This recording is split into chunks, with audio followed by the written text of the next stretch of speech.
Graça e paz em nome do Senhor Jesus. É uma tremenda responsabilidade e alegria estarmos aqui. Responsabilidade tremenda, né? Tenho a impressão que o retorno está bem alto. Podia diminuir um pouco, por favor.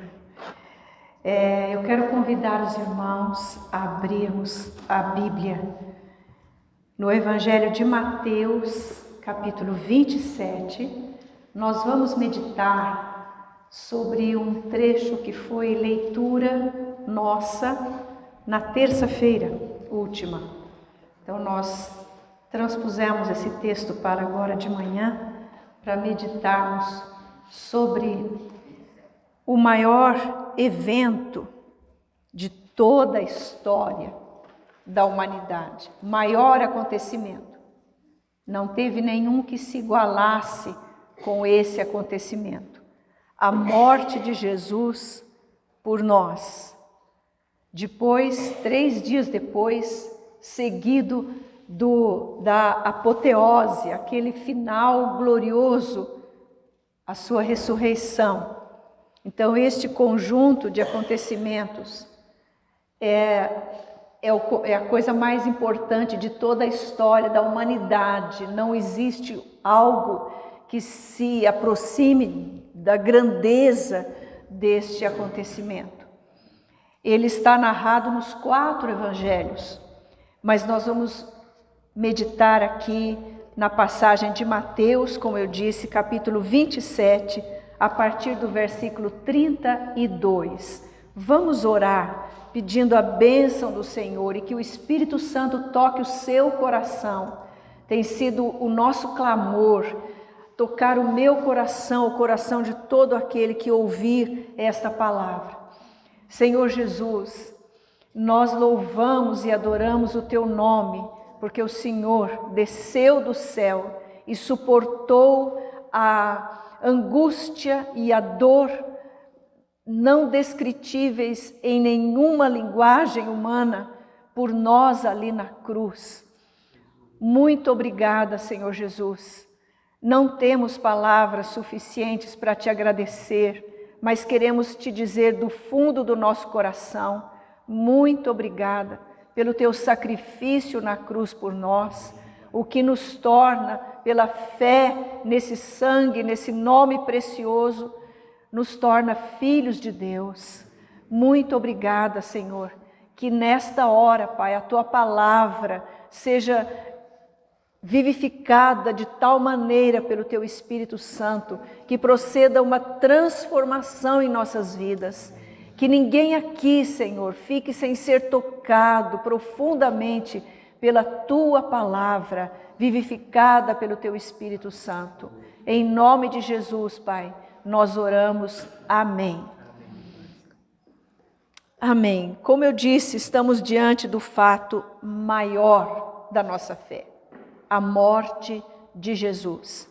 Então, o tema desta meditação é Jesus no Calvário. Repita comigo essas palavras: Jesus no Calvário. Jesus no Calvário. Por que Jesus foi ao Calvário, né? O que é que nós vemos nessa cena tremenda? Quais são algumas cenas que compõem esse extraordinário fato? Então nós vamos lendo aqui e vendo na narrativa bíblica quais as cenas, quais os fatos que descrevem, trazem para nós essa verdade maravilhosa. Jesus no Calvário. Versículo 32. Ao saírem, encontraram um cireneu chamado Simão, a quem obrigaram a carregar-lhe a cruz. E chegando a um lugar chamado Gólgota, que significa lugar da caveira, deram-lhe a beber vinho com fel, mas ele, provando-o, não o quis beber. Então estes versículos falam da caminhada de Jesus, do pretório, do gabinete, do escritório lá de Pilatos até o Calvário. A palavra Gólgota em hebraico significa Calvário. Foi traduzida para Calvário. Então você vai encontrar Gólgota aqui e é o Calvário. E era uma montanha que ficava fora de Jerusalém, e para quem olhasse de longe, ela tinha o sinal de uma caveira. E é impossível localizar agora o lugar exato desta montanha, pequena elevação, porque Jerusalém foi toda destruída no ano 70 da nossa era. Então, houve esse lugar fora de Jerusalém, e está lá. Jesus foi para ali levado.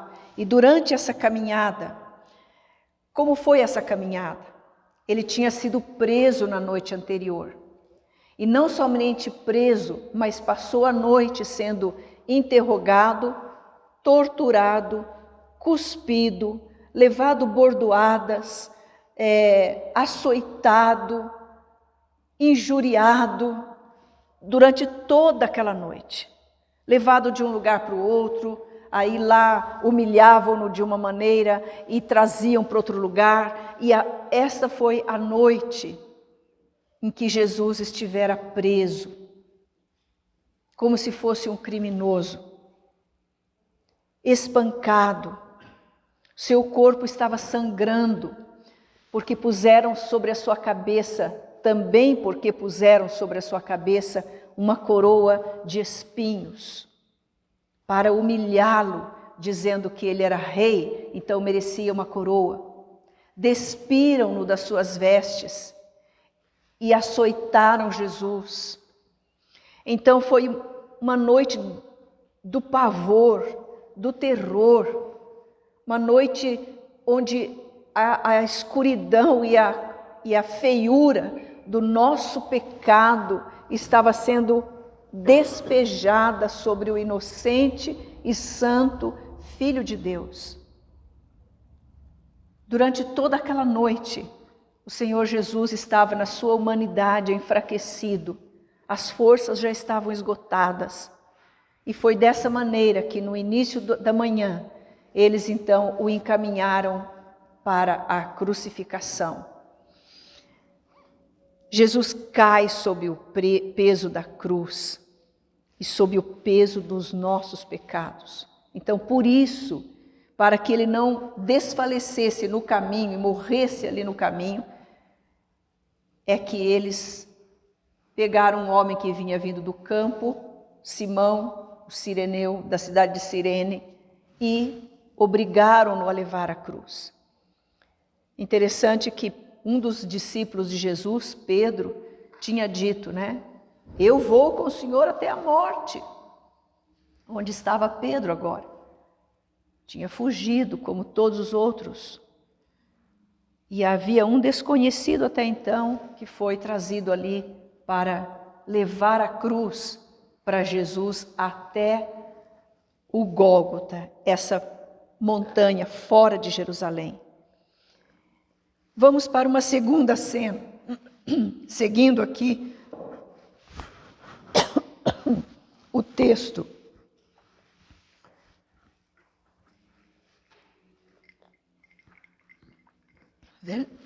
Versículo 34. Deram-lhe a beber vinho com fel, mas ele, provando, não o quis beber. Depois de o crucificarem, repartiram entre si as suas vestes, tirando a sorte, e assentados ali, o guardavam. Por cima da sua cabeça puseram escrita a sua acusação: Este é Jesus, o Rei dos Judeus. E foram crucificados com ele 2 ladrões, um à sua direita, outro à sua esquerda. Os que iam passando blasfemavam dele, meneando a cabeça e dizendo: Ó tu que destróis o santuário e em 3 dias o reedificas, salva-te a ti mesmo, se és filho de Deus, e desce da cruz. De igual modo, os principais sacerdotes com os escribas e anciãos, escarnecendo, diziam: salvou os outros, a si mesmo não pode salvar-se. É rei de Israel, desça da cruz e creremos nele. Confiou em Deus, pois que venha livrá-lo agora, se de fato lhe quer bem, porque disse: sou filho de Deus. E os mesmos impropérios lhe diziam também os ladrões que haviam sido crucificados com ele. Até o 44, a cena da crucificação. A crucificação era a forma mais cruel e mais degradante que alguém poderia sofrer. Jesus não morreu apedrejado, não morreu queimado, não morreu desfalecido ali pelos castigos e açoites que levou durante aquela noite terrível e aquela caminhada. Jesus não morreu de uma outra forma, a não ser entregou a sua vida na cruz. Porque a cruz era a pior de todas as mortes, a mais dolorosa, lenta. O crucificado não morria imediatamente, como se tivesse levado um tiro, uma facada. Ele ia morrendo por asfixia, porque o seu corpo ficava dependurado de uma tal forma e os seus pés cruelmente apoiados numa plataformazinha ali, de tal maneira que o seu corpo ficava obrigatoriamente pendurado. E os seus pulmões iam perdendo a força, ou morria de hemorragia pelo sangue que escoava, ou morria de esgotamento, porque era costume também, antes de crucificar um criminoso, açoitá-lo terrivelmente. Então ele já ia para a cruz, debilitado. Ele próprio carregava aquele madeiro. Então, a pior de todas as mortes, a pessoa era colocada ali completamente nua. Se há uma forma de humilhar alguém, é deixá-lo completamente despido. As figuras que estão por aí sobre um Jesus crucificado, que não é o nosso Jesus, ele traz uma tarja, uma peça de tecido envolvendo a região pubiana. Não foi assim que Jesus foi crucificado. Ele foi crucificado totalmente despojado das suas vestes. Os soldados rasgaram as vestes em 4 partes. Eram 4 cruéis, truculentos soldados romanos que crucificaram Jesus. Rasgaram em 4 partes, uma parte para cada uma. Quando chegaram na túnica, disseram: é muito bonita, é tecida numa peça só, não tem costura. Vamos fazer um sorteio para ver com quem ela fica. Toda a crueldade, toda a maldade, toda a ausência de qualquer sentimento naquelas vidas que ali estavam. E tudo estava sendo cumprido. As escrituras que lá atrás tinham dito: lançaram sorte sobre as minhas roupas, repartiram entre si as minhas roupas e lançaram sorte sobre a minha capa. Tudo já estava predito. Então, a forma mais cruel, o local da crucificação, fora de Jerusalém, fora da cidade, lá naquela montanha com aparência de uma caveira, fora da cidade, para asseverar que aquela pessoa não merecia viver no meio da sociedade. Ela era excluída. Você já se sentiu excluído? Tenho certeza absoluta que sim, porém não nem de longe, de uma maneira assim, de ser escorraçado, colocado fora, sofrendo o pior de todos os castigos. A dor física de um crucificado não tem como narrar. não tem como descrever, porque os cravos eram penetrados no seu pulso ou na sua mão e nos pés.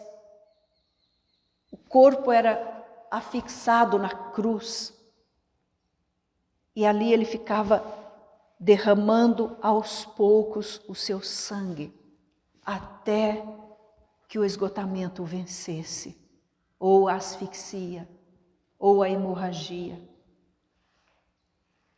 O coração podia sofrer um inchaço tão grande que ele poderia se romper com a pressão daquelas torturas.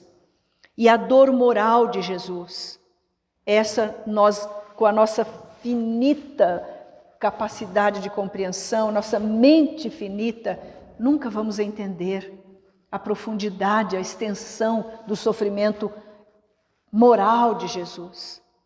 De ser santo, filho de Deus, nunca ter cometido nenhum pecado, estar ali sofrendo toda a afronta que ele sofreu. Quando alguém diz uma coisinha sobre nós que a gente sabe que não é verdade, foi uma má interpretação, a gente tende a ficar ressentido, magoado. Pense nas injúrias que foram ditas a respeito de Jesus. Pense nas blasfêmias que ele passou a noite toda ouvindo, sem nada responder. Pense em todas as afrontas, em cada uma daquelas palavras malignamente carregadas de ódio. Era o ódio de Satanás, do inferno, todo lançado sobre o Cordeiro de Deus que tira o pecado do mundo. Aquele que por amor levou todo o nosso pecado e pagou por ele. Somente Jesus poderia fazer isso, porque só Jesus foi o homem santo que pisou este planeta. Veio deixando toda a sua glória a que ele tinha total direito, porque ele é o Criador de todas as coisas. Ele estava no princípio com Deus. Deixou todas as coisas e veio ao mundo na forma humana. E o mundo não o conheceu, nem o conhece ainda hoje, como Deus, como Senhor, vai conhecê-lo um dia. E para muitos será tarde demais, mas para muitos será o dia glorioso. Pode ser para você a partir deste dia. Os que passavam ali caçoavam de Jesus. Ele foi zombado, blasfemaram contra ele 3 tipos de pessoas. Pode olhar aqui no verso 39. Os que iam passando, os transeuntes, porque foi uma multidão atrás daquela via dolorosa, daquele caminhar do pretório lá de Pilatos até a cruz. Aquele caminhar, saindo de Jerusalém e pegando rumo ao Calvário, foi uma multidão atrás. E essa multidão ia, vou usar a expressão exata, vaiando, zombando de Jesus. Todas essas coisas fizeram parte daquela cena terrível. E essa multidão gritando, crucifica, crucifica, crucifica. Multidão com sede de sangue. E agora essas pessoas estavam ali vendo o espetáculo. Tem um evangelista que fala que eles foram ali ver o espetáculo de horror, de tristeza. E estes passando e deixando aquele local, blasfemavam, meneavam a cabeça dizendo: ah, tu que destróis o santuário e em 3 dias reedifica, salva você mesmo, desce da cruz. De igual modo, olha o versículo 41, de igual modo, da mesma maneira, um outro grupo. Quem é esse outro grupo? Os principais sacerdotes, escribas, anciãos, os velhos religiosos, líderes religiosos, Da mesma maneira, diziam: você não é o rei dos judeus? Desce da cruz e nós vamos crer em você. Os religiosos, aqueles que interpretavam, copiavam e ensinavam a lei de Deus, totalmente cegos espiritualmente. E outros zombavam de Jesus. Quem? Os 2 ladrões que estavam crucificados, um à sua direita, outro à sua esquerda. Um deles depois se arrependeu. Nós vamos encontrar essa história lá no outro evangelho.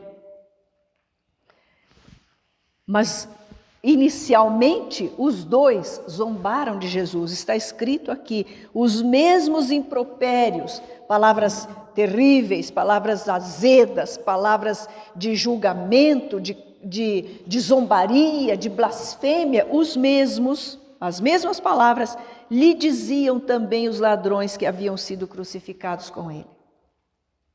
Zombado pelos transeuntes, pelos que passavam, pelos que acompanharam aquele trajeto, zombado pelos religiosos, os líderes, zombado pelos ladrões que foram crucificados ao lado dele. E zombado ainda hoje por muitos que vivem como se ele não existisse. Ele vive e ele virá como juiz, mas agora ele está se apresentando a você e a nós como Salvador, como pastor, como aquele que cuida, que restaura, que nos ama, que nos acolhe, que nos abraça, que nos perdoa. Aproveite a oportunidade. A última jogada de Satanás aqui foi essa: dizer pela boca dos que estavam passando, dizer pela boca dos religiosos: desça da cruz. Jesus poderia descer da cruz? Poderia. Claro que poderia. Ele pode tudo. Ele é onipotente. Ele é o Criador de todas as coisas. Esse universo que os cientistas nunca conseguirão jamais mensurar, estudar na sua plenitude, esse universo foi criado por Ele. Está sendo sustentado por Ele. A história é sustentada, é dirigida por Jesus, não é por nenhum desses líderes que andam aí se autoproclamando donos do mundo, poderosos, que matam, que se colocam como bons diante da humanidade, das pessoas. Eles não sabem que tem alguém, uma só pessoa, que controla toda a história, é o Senhor da história, pode dar fim em qualquer coisa, a qualquer hora que Ele quiser. Jesus Cristo. Ele podia ter descido da cruz e nós desceríamos todos para o inferno se Ele fizesse isso. Mas Ele permaneceu ali na cruz. Ele não cedeu nunca a nenhuma das insinuações e dos desejos de Satanás. A morte de Jesus. Olha o versículo 45. Desde a hora 6ª até a hora 9ª houve trevas sobre a terra. O Evangelho de Marcos fala a hora em que Jesus foi crucificado, a 3ª hora da manhã.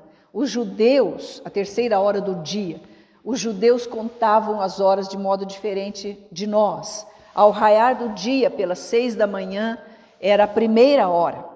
Então, 3ª hora eram 9 horas da manhã. 6ª hora era o sol a pino, meio-dia. 3ª hora era a 9ª hora, aliás, era 3 horas da tarde. Então, Jesus esteve na cruz por 6 horas, das 9 da manhã às 3 da tarde, naquele sofrimento. 6 horas.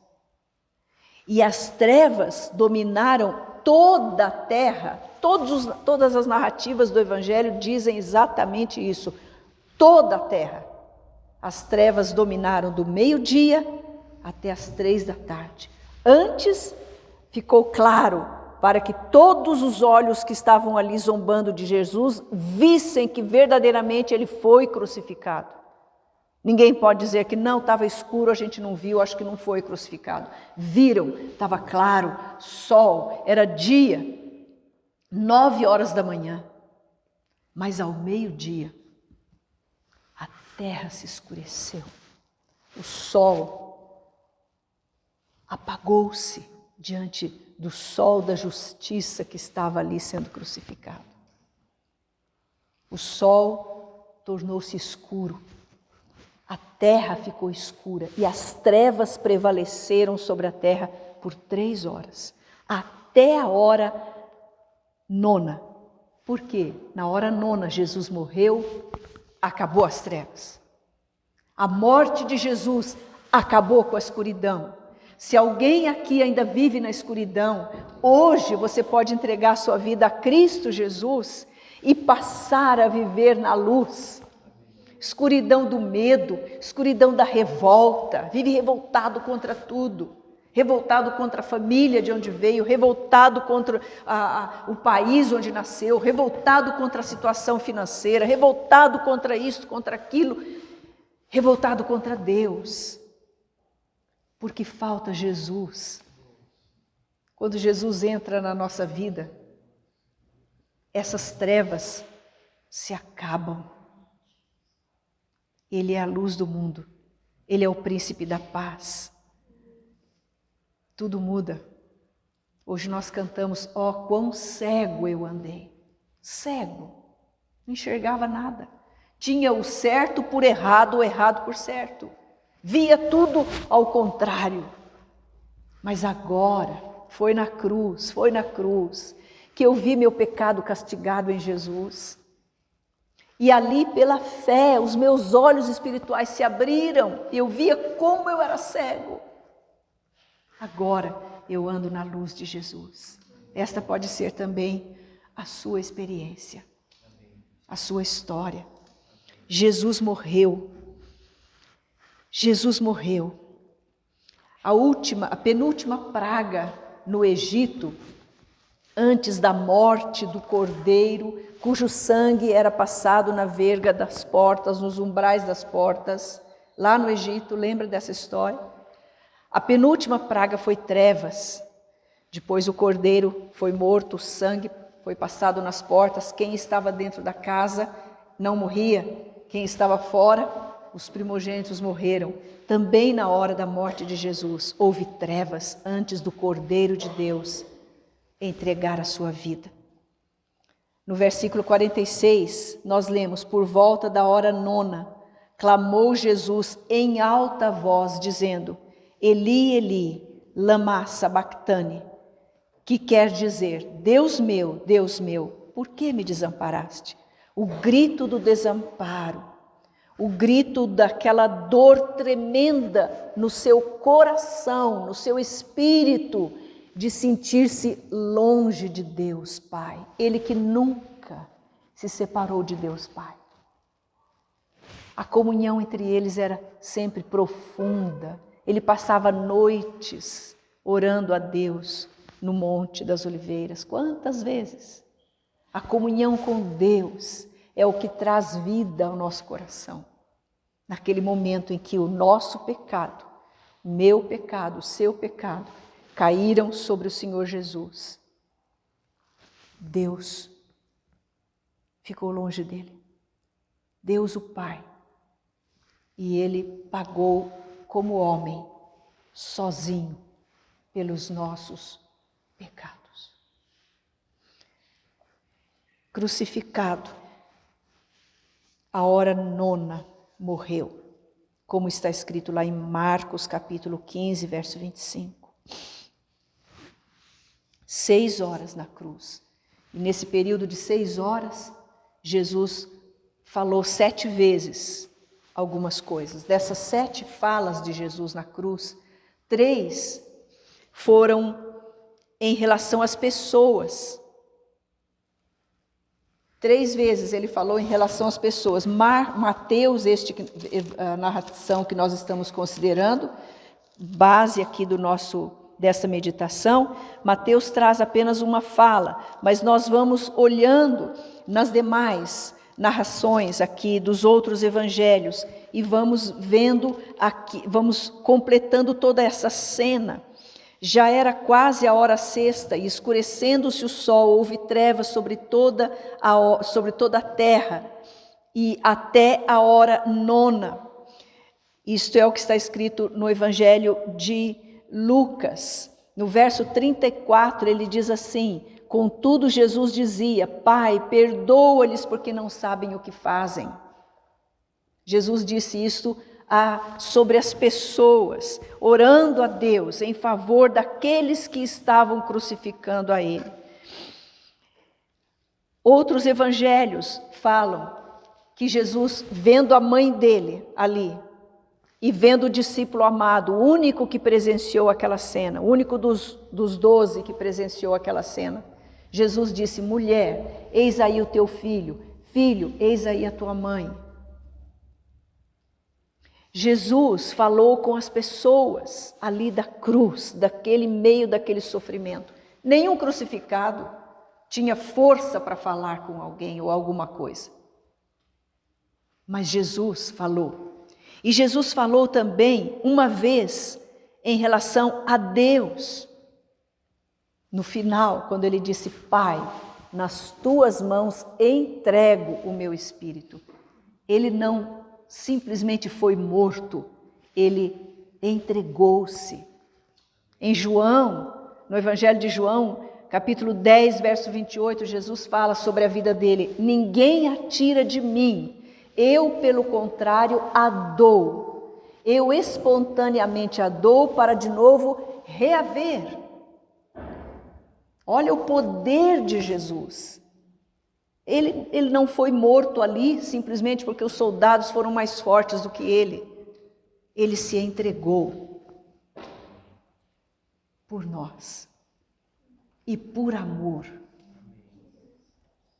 Nenhuma religião no mundo tem uma história como esta, jamais.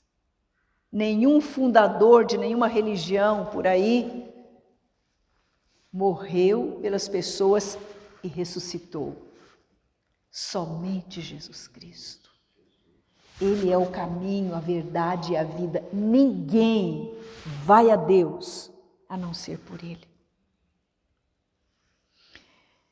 E por 3 vezes também Jesus falou na cruz sobre si mesmo. Ele expressou a sua sede física: tenho sede. Essa era uma das coisas que sofria o crucificado, sede. Porque toda aquela pressão que eu descrevi há pouco causava uma profunda sede, uma exaustão, uma desidratação.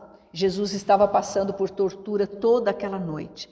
Naquele momento lá, ele sentiu sede e exclamou: tenho sede. Imediatamente alguém colocou uma esponja na ponta de uma vara comprida, embebeu aquilo em vinagre e chegou na boca de Jesus. Mas a maior de todas as suas exclamações, aqui no verso 48, fala dessa cena dele. E logo um deles correu a buscar uma esponja e, tendo-a embebido em vinagre e colocado na ponta de um caniço, deu-lhe a beber. Os outros, porém, diziam: deixa, vejamos se Elias vem salvá-lo. Verso 50. E Jesus, clamando outra vez, com grande voz, entregou o seu espírito. Qual foi o clamor em grande voz? Qual foi o brado? O grito daquela hora: está consumado. João fala isso no seu evangelho. Está consumado. Paguei o preço. Concluí a obra da expiação, do perdão, da cobertura, o pagamento do pecado. Paguei. Está consumado, acabado, completo, não falta nada. Ai de nós se não fosse consumada essa obra. O que é que eu e você poderíamos fazer pela nossa salvação? Nada. Estaríamos irremediavelmente perdidos. Mas Ele consumou a obra. Está consumado. E num brado, esse brado não é um grito de dor, não é um grito de desespero, mas é um brado de vitória. Concluí, acabei todo o meu trabalho para o qual eu vim a este mundo, consumado está, completo está, findado. Naquele momento, ele disse: Pai, nas tuas mãos entrego. Atitude dele: entrego o meu espírito. Está completado.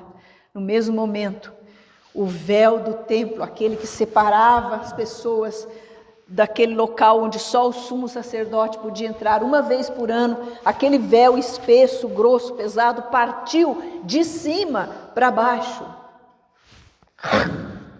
Rasgou-se. Não há mais separação. Você e eu, pela fé em Cristo, crendo em Jesus, podemos entrar no Santo dos Santos, na presença desse Deus maravilhoso e cheio de amor, e chamá-lo de Pai. Porque naquele momento a obra foi consumada, o véu partiu de cima para baixo e nós podemos entrar. O caminho foi aberto. O autor da carta aos Hebreus fala isso claramente. Tendo, pois, irmãos, intrepidez para entrar no Santo dos Santos pelo sangue de Jesus, pelo novo e vivo caminho que Ele nos consagrou pelo véu, isto é, pela sua carne, e tendo grande sumo sacerdote sobre a nossa casa, aproximemo-nos com sincero coração.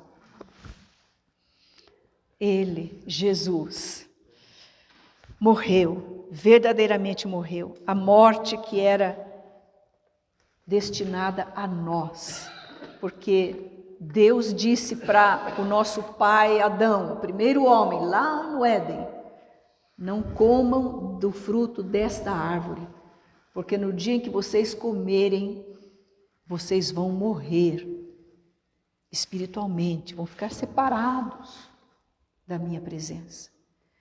E Adão comeu, e nele, todos nós, porque nascemos dele, também estávamos condenados. A morte entrou por um homem e passou a todos os homens. A Bíblia diz: todos pecaram. Você já pecou? Você poderia dizer: não, eu estou... Misericórdia, somos pecadores, todos nós estávamos condenados à morte. Cantamos um hino: a morte estava sobre mim. Era a espada da lei apontando para nós e dizendo: você pecou, você vai morrer. Mas veio alguém, entrou na nossa frente, tomou o nosso castigo sobre si, consumou a obra, morreu, pagou pelo nosso pecado, pela nossa dívida, e nele, pela fé, todos os nossos pecados são perdoados, lavados, lançados no profundo do mar, de onde não podem ser jamais tirados. E houve aqui um fato extraordinário, versos 52, 51. Eis que o véu do santuário se rasgou em duas partes, de alto a baixo. Tremeu a terra, fenderam-se as rochas, abriram-se os sepulcros, e muitos corpos de santos que dormiam ressuscitaram. Muitos, não diz todos. E saindo dos sepulcros, depois da ressurreição de Jesus, entraram na cidade santa e apareceram a muitos. Somente Mateus narra esse episódio aqui. E só essas palavras são ditas a esse respeito, a esse fato extraordinário. Então só essas palavras também nós dizemos: aconteceu isso. Ponto. Aí há um reconhecimento tremendo por parte do centurião. Centurião era aquele soldado romano que comandava 100 soldados. Era uma autoridade esse homem. O centurião, verso 54, e os que com ele guardavam Jesus. Imagine o batalhão que estava ali de soldados. 4 foram os crucificadores, mas havia aquele batalhão ali, comandados por esse centurião. Vendo o terremoto e tudo o que se passava, ficaram possuídos de grande temor e disseram: verdadeiramente este era Filho de Deus. Você pode dizer isso? Verdadeiramente este é o Filho de Deus. Jesus Cristo. Então, que reconhecimento tremendo. E há, para finalizar esta meditação, um testemunho. Versos 55 e 56. Estavam ali muitas mulheres, não somente as 3 cujos nomes são mencionados. Muitas mulheres estavam observando de longe.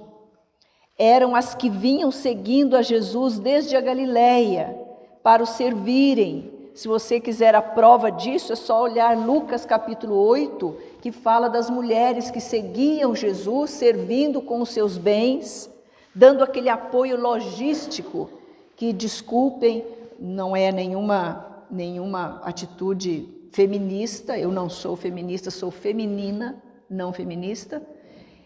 Mas as mulheres têm uma capacidade de organizarem uma estrutura de apoio. E elas fizeram isso muito bem, ao longo do ministério de Jesus. Elas apoiavam a Jesus, aos seus discípulos, com esse respaldo natural, essa logística que Deus nos deu capacidade para fazer. Ajudadoras idôneas que devemos ser. Essas mulheres vinham seguindo Jesus desde a Galileia para o servirem. Entre elas estavam, entre esse grupo, 3 são mencionadas: Maria Madalena, Maria, mãe de Tiago e José, que certamente é a mãe de Jesus, e a mulher de Zebedeu, a irmã dela.